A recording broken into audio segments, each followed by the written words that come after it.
परत हे ऐका ना, हे आपलं शासनाला जाग येण्यासाठी किंवा नगर अध्यक्षाला किंवा इथल्या स्थानिक आमदाराला जाग येण्यासाठी आपलं हे आंदोलन आहे.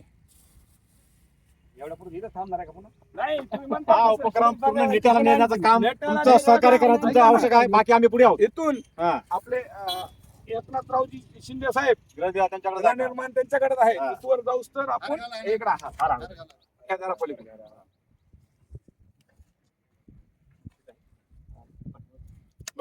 ए दीपक इथं आहे ना गोल हे थोडं खाली घ्या का ना ना हा? खाली येते आहे ना नाही येत खाली. वरीच वरीच साठी लढलेत. प्रेमनाथ कदम सारखे असंख्य आपले परळीतले आधारस्तंभ होते, जागरूक पत्रकार होते. त्यांनी सुद्धा ह्याच्यासाठी संघर्ष केला. अक्षरशः ते एक्सपायर झालेत, वारले संघर्ष करू करू, पण अद्याप त्यांना ही जागा आता त्यांच्या स्मरणात का होईना आपण परत एकदा ते लढा उभारू आणि ही जागा आपण हस्तगत करू. मागच्या नगरपालिकेच्या ठरावामध्ये कुठल्याही नगरसेवकाला विश्वासात न घेता एक ठराव घेण्यात आलेला आहे. ज्या जागेत जसं की आपल्या परळी शहरामध्ये आधुनिक हिटलर पद्धत आहे, आधुनिक हिटलर जे काम करतं अध्यक्षाच्या पाठीमागून किंवा एकूण सभागृहाच्या पाठीमागून, यांनी गुपचूप एक ठराव घेतला होता की ही जागा पहिल्या वेळेस पत्रकार गृहनिर्माणसाठी दिलेली होती. गेली त्याला 15 वर्ष झालं.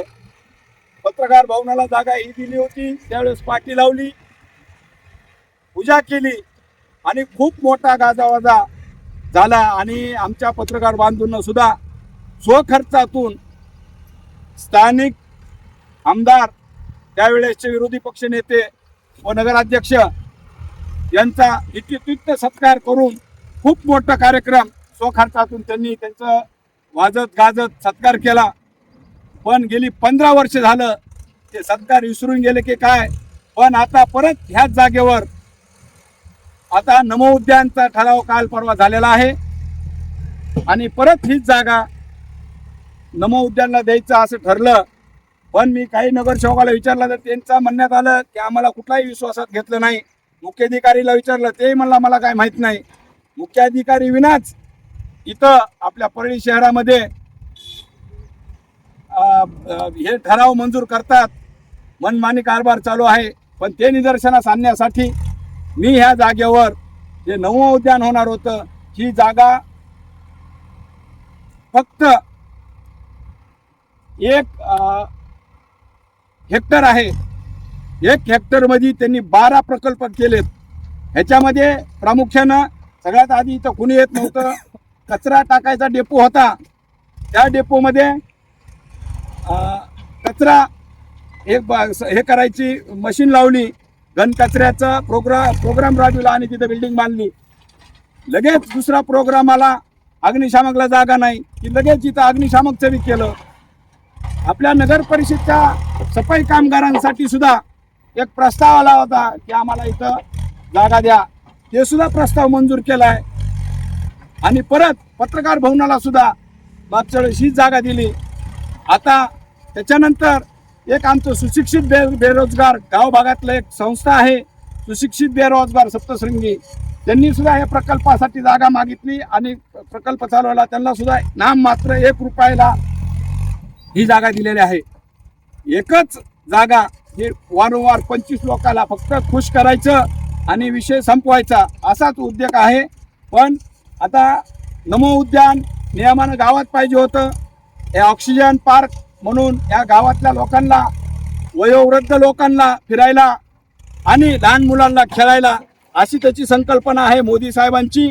ती संकल्पना इथं बाहेर गावाच्या बाहेर आणून ही जर कुणाची तरी दुश्मनी काढायची, कुणाच तरी हे रोजगार मोडायचा, त्या उद्देशानं त्यांनी इथल्या सगळ्यांना दिलेली जागा कॅन्सल करून मनमानी कारभारानं इथं आणला. हे प्रकल्प झाला तर माननीय अध्यक्ष यांची जमीन गेली तर 50 फुटावर आहे.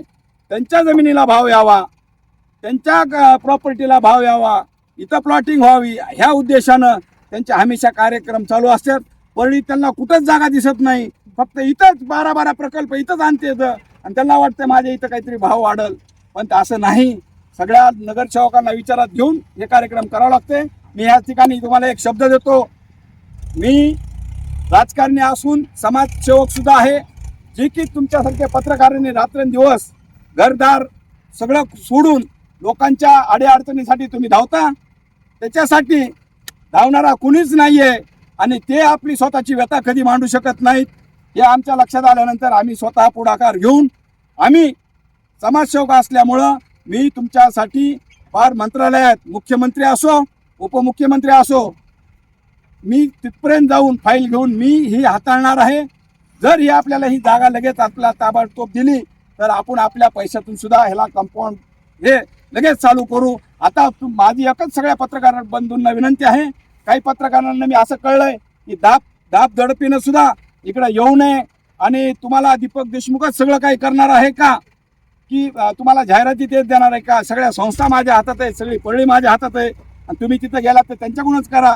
मी चॅलेंज देऊ शकतो समोरच्या ज्यांनी कोणी हे आव्हान दिलंय त्याला, की मी हे गृहनिर्माण पूर्ण होईपर्यंत स्वस्थ बसणार नाही. आहे की मला कुठलाही संघर्ष करावा लागेल, मी त्याच्यात तुमच्या सोबत आहे. एवढं बोलून 2 शब्द मी संपवतो.